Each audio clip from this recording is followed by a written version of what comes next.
Right, so the point of this video, I'm going to give a quick overview of my Majora's Mask Randomiser project, and then I'm going to play the game for a bit just to do some testing, which I haven't done in quite some time. So to give a bit of background to this project, I started this in maybe August or September last year. That's 2018. And it was really just a test to see if I could get like my own logic working. I never really planned to make it into a full project, but then again, I had been wanting to make a new randomizer for a very long time, so it was maybe kind of inevitable.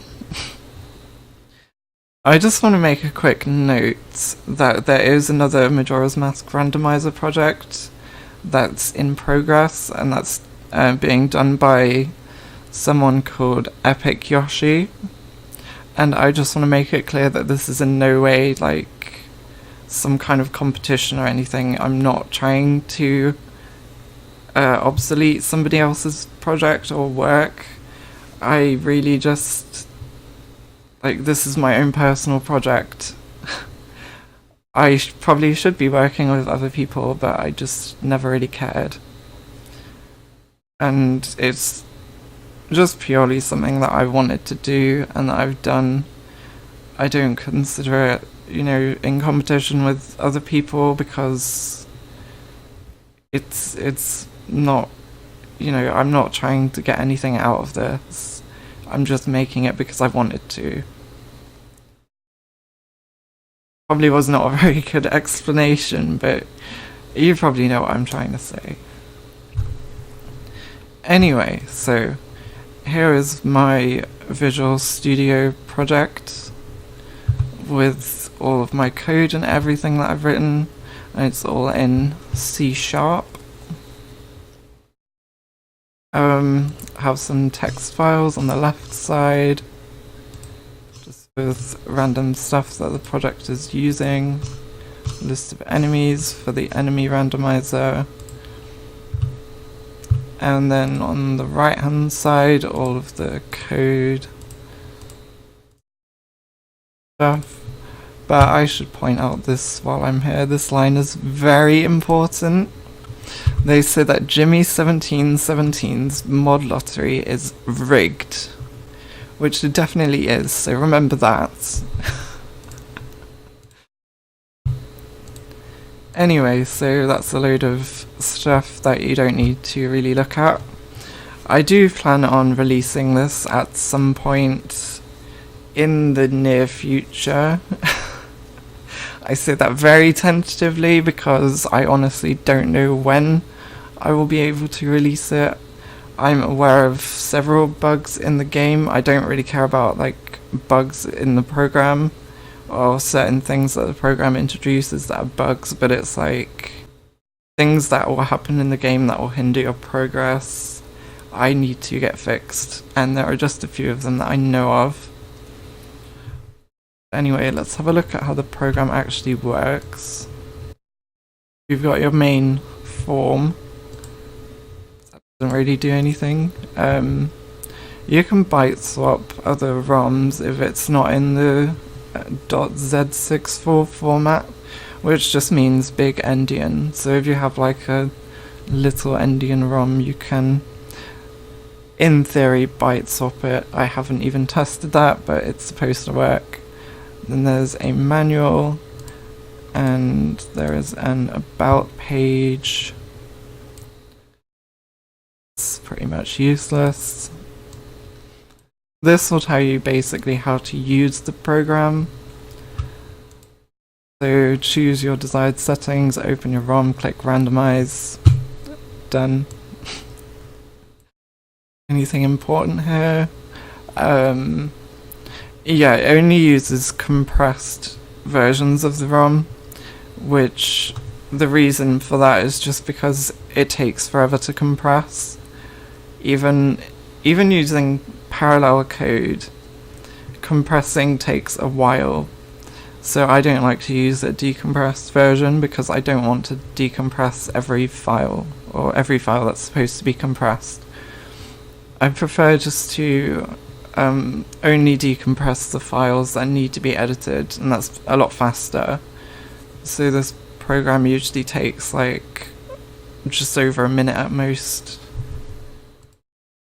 Rule sets, whatever changes to the normal game, different shuffles that you can do. I'll go into that more detail in a moment when I actually look at the program. Gimmicks, cosmetics, how it works. I didn't even remember adding this, but maybe I should just read out what it says. The get item table is expanded to allow all randomized items to have a unique entry, and during randomization this table will be shuffled according to logic for the selected rule set.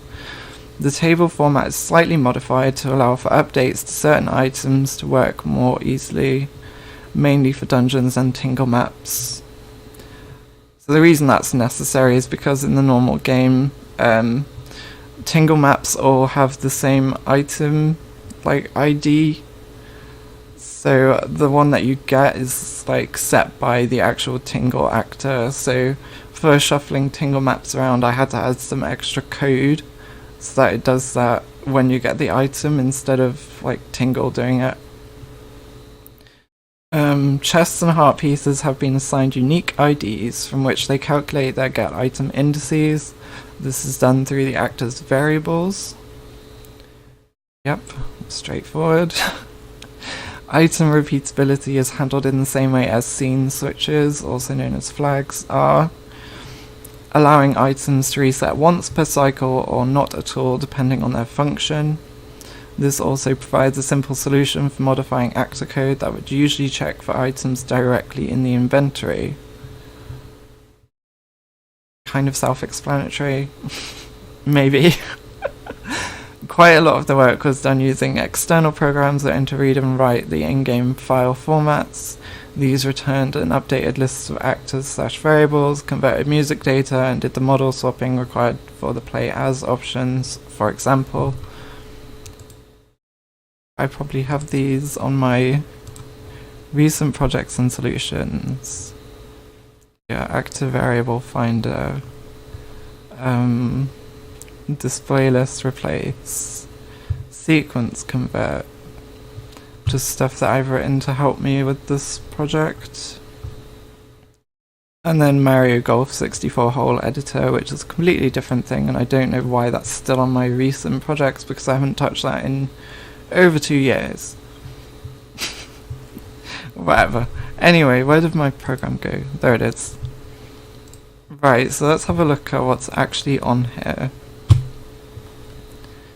So firstly, output type N64 ROM.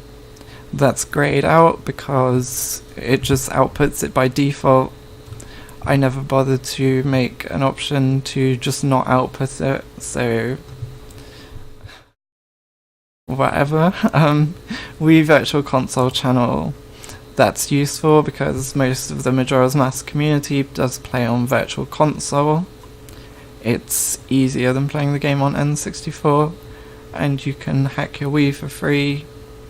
You don't have to buy a flash cart.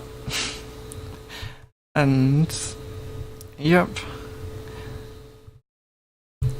So random elements, or actually let's have a look first. Mode/rule set. There's casual, there's glitches, and then there's vanilla, which just doesn't shuffle any items. But you can still apply other stuff when you're using that, so it's useful just to have it there anyway. So I usually just play with glitches because it's more fun for me. I don't enjoy playing glitchless that much, at least for Randomiser, because Randomiser is a pain in the butt.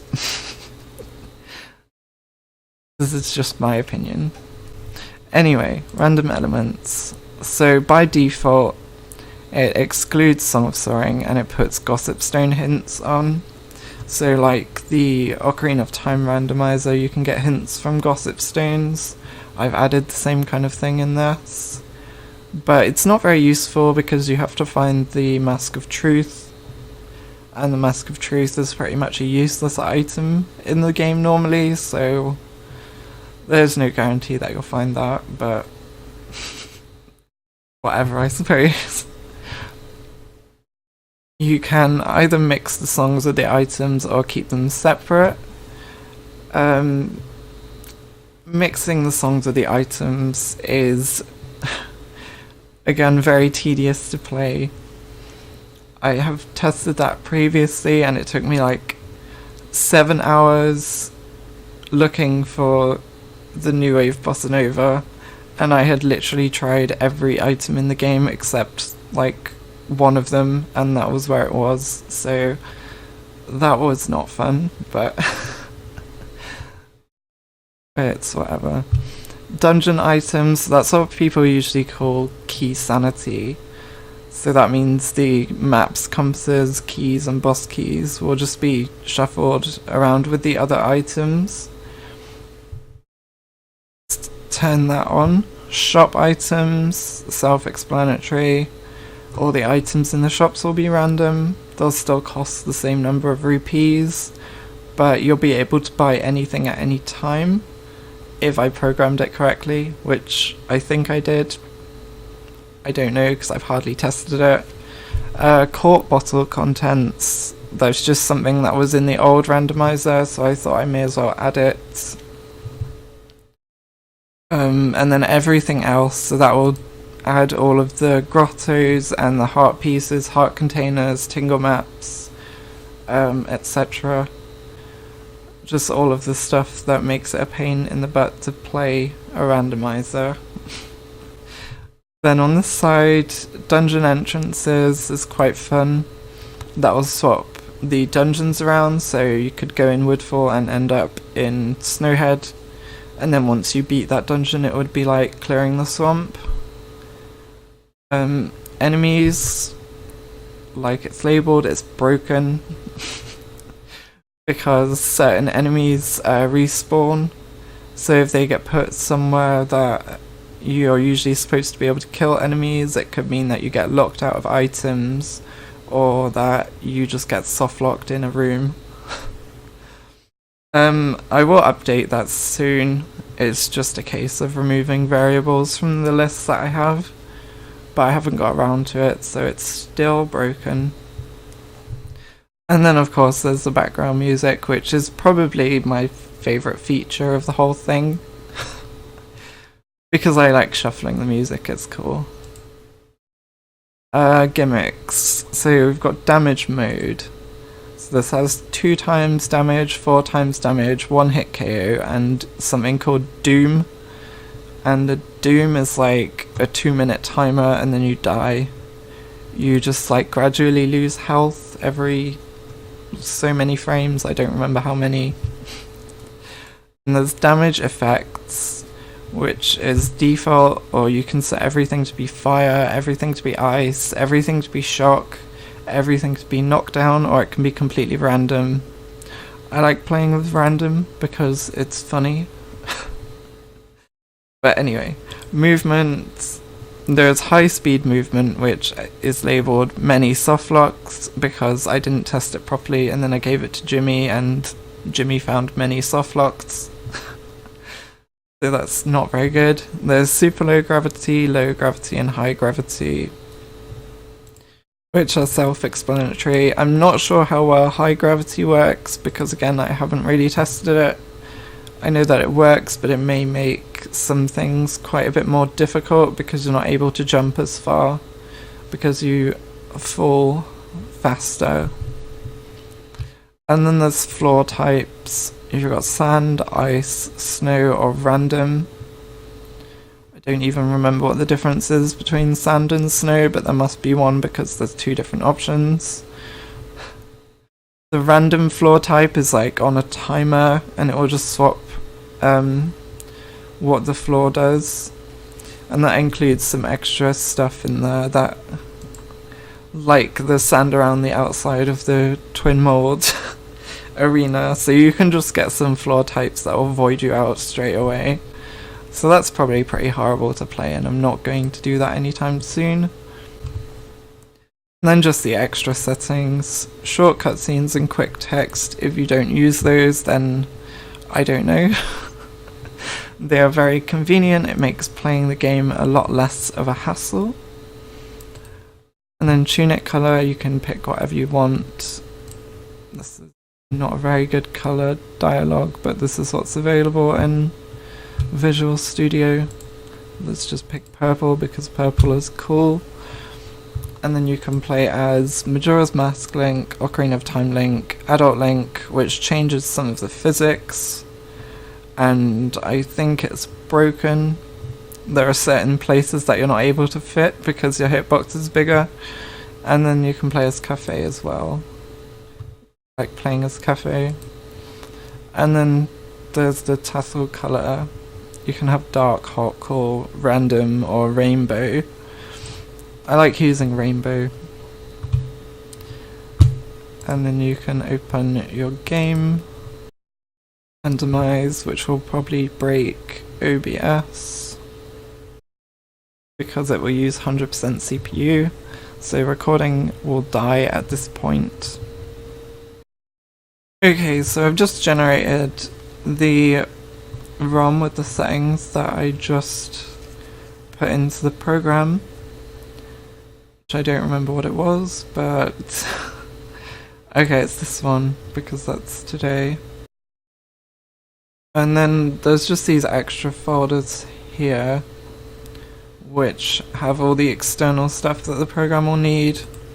So all the addresses for certain things that might need to be changed, any of the hacks that need to be applied.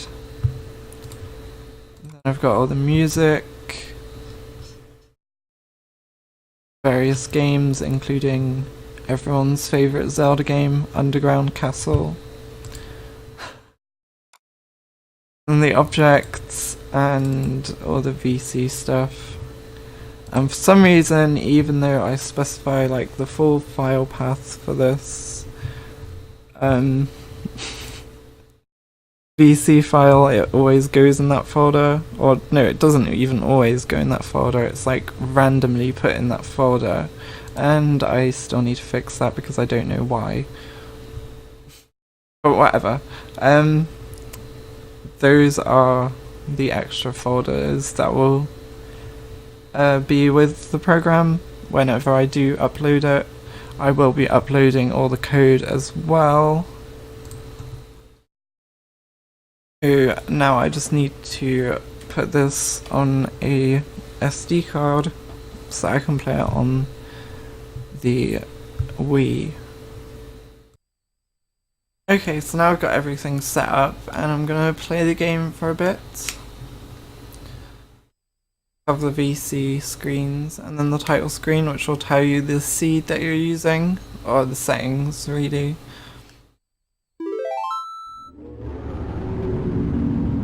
Randomiser logo.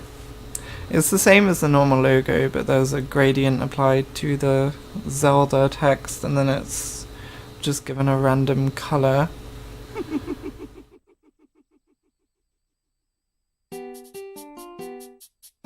And then there's the music randomizer,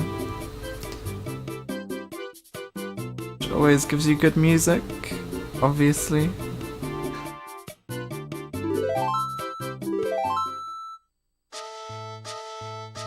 So the first thing to do every time you play, make sure you have hold targeting selected. Again, the titles file select screen is just like given a random color.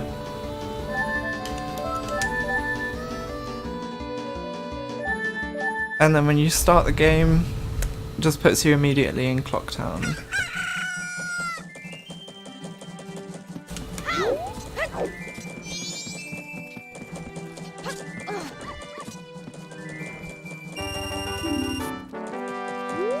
Rupees are useless. So you usually start with a free item.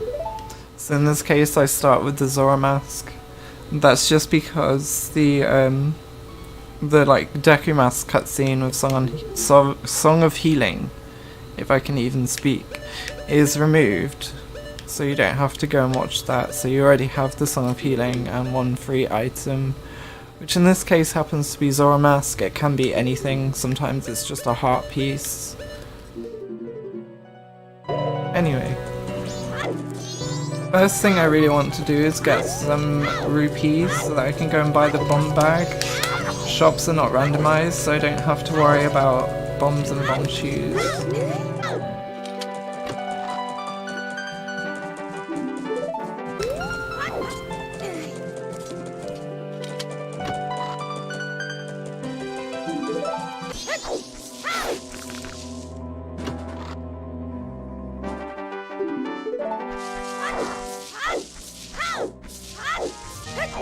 Thinking back to the previous video that I made. Heart piece, rupees.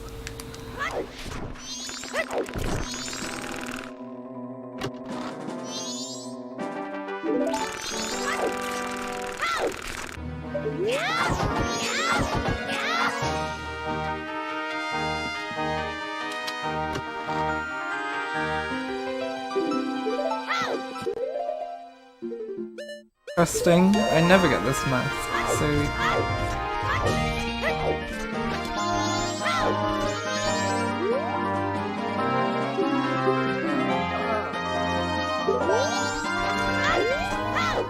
I already got that. That's the Jongero mask. Very useful hint right there.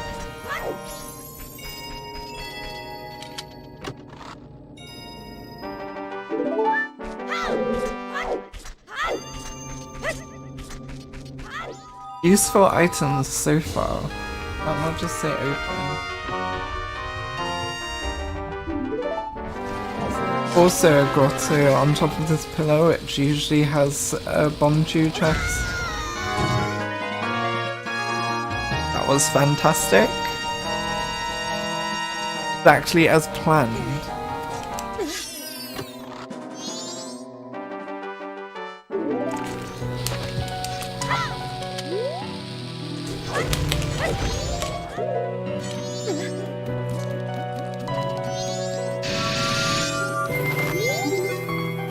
So obviously hit the hidden owl because it's one of the most useful things. I completely forgot about this art piece as well. It's just a heart piece, so not useful. Nothing is ever useful. Nice music.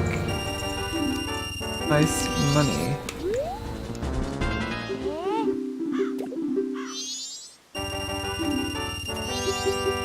Nope, just money. Always money. Every time. There we go. Very useful item. And I of course realised I never started my timer.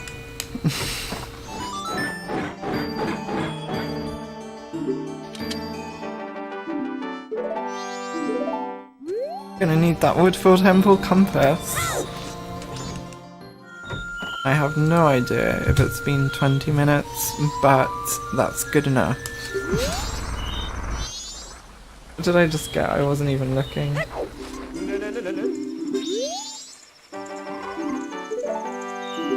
Very useful, thank you.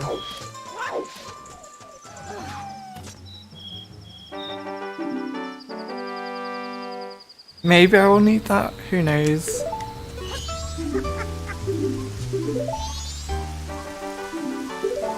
Why, thank you.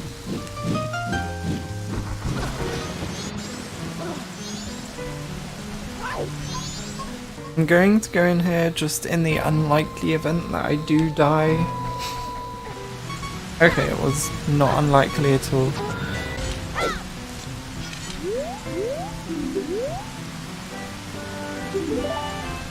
Now I have the Song of Soaring.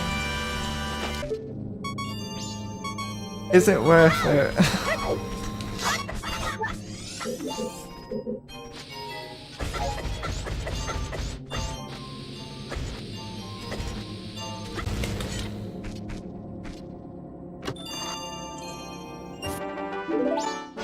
It wasn't worth it.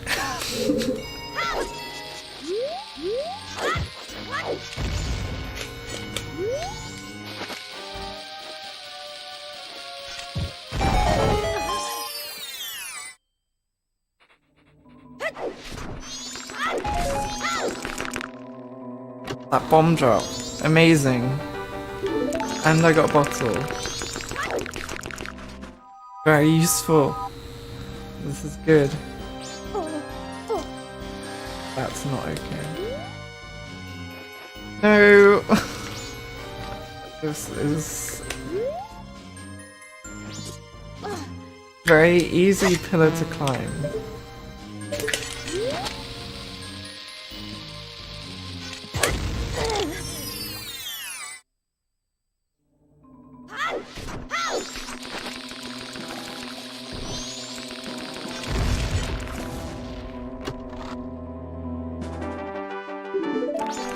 Yep, that's what we need.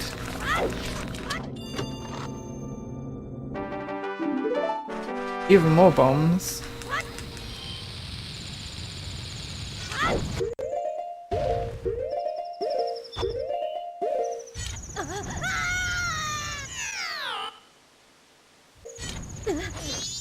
Okay, that's better. It would be useful to have bomb shoes in here.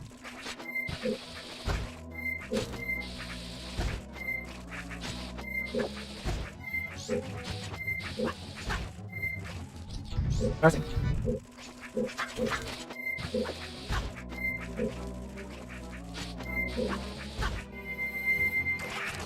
I honestly have no idea what I'm doing. Like that. I have to like do stuff with me. I know that's maximal.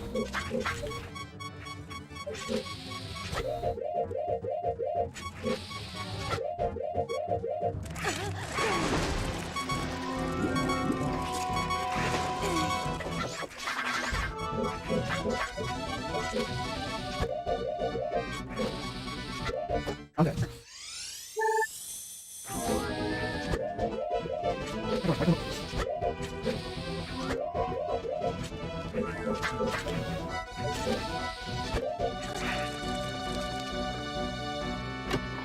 That took me way more effort than it should have.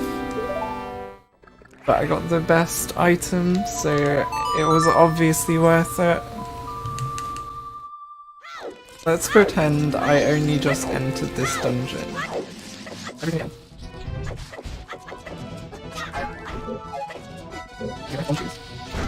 Time to change direction.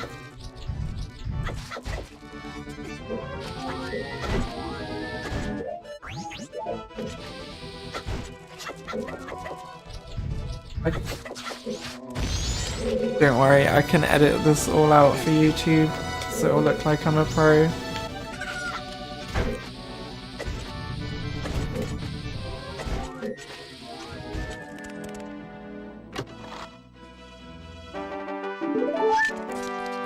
Worth it. Definitely worth it. Okay, I remember now.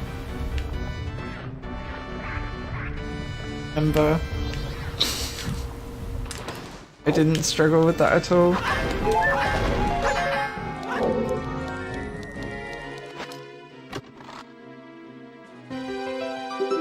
Ooh, that could be useful.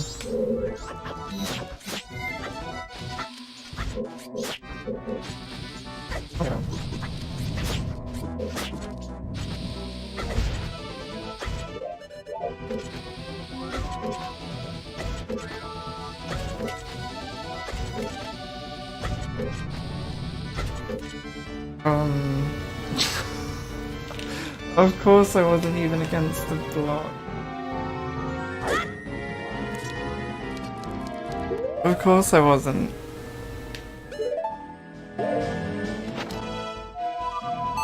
Editing that out. It would be useful to have all shoes in here.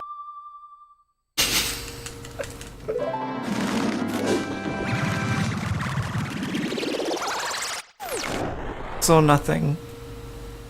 Ice arrows actually useful in this fight.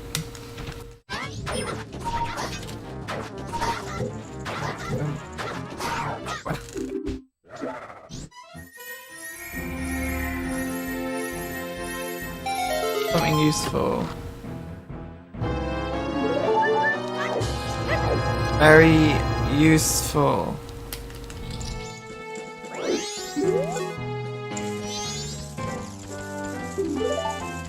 Fun lullaby.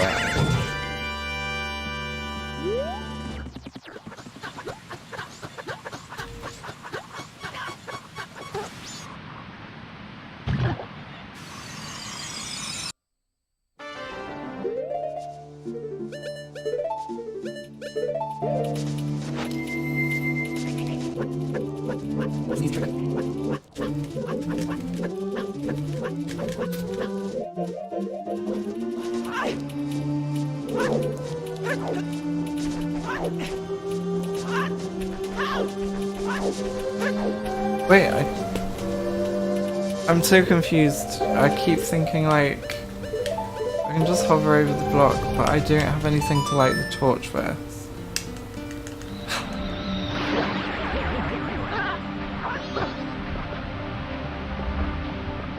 Oh. Light arrows, that's good.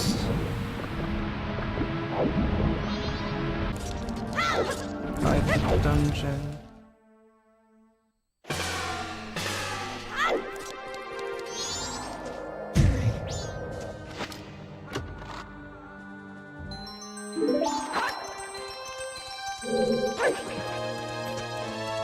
Wish I had like the hook shot or something.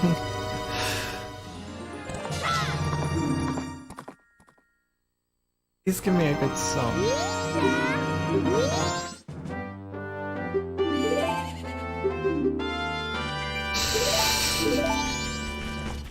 Not exactly the one that I want to see.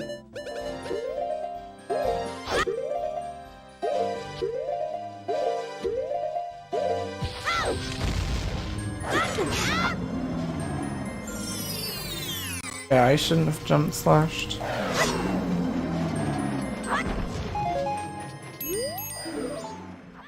Okay, so I really don't have time to finish this today. I've got to go to sleep soon. I'm probably just gonna upload what I've done in a video. I don't know if I'm going to finish it because these things take forever, and to be honest it's not very interesting to me, but we'll see. Maybe I can find time tomorrow to go and do the rest of it. So, I don't know, I hope this video was not too boring, and thank you for watching.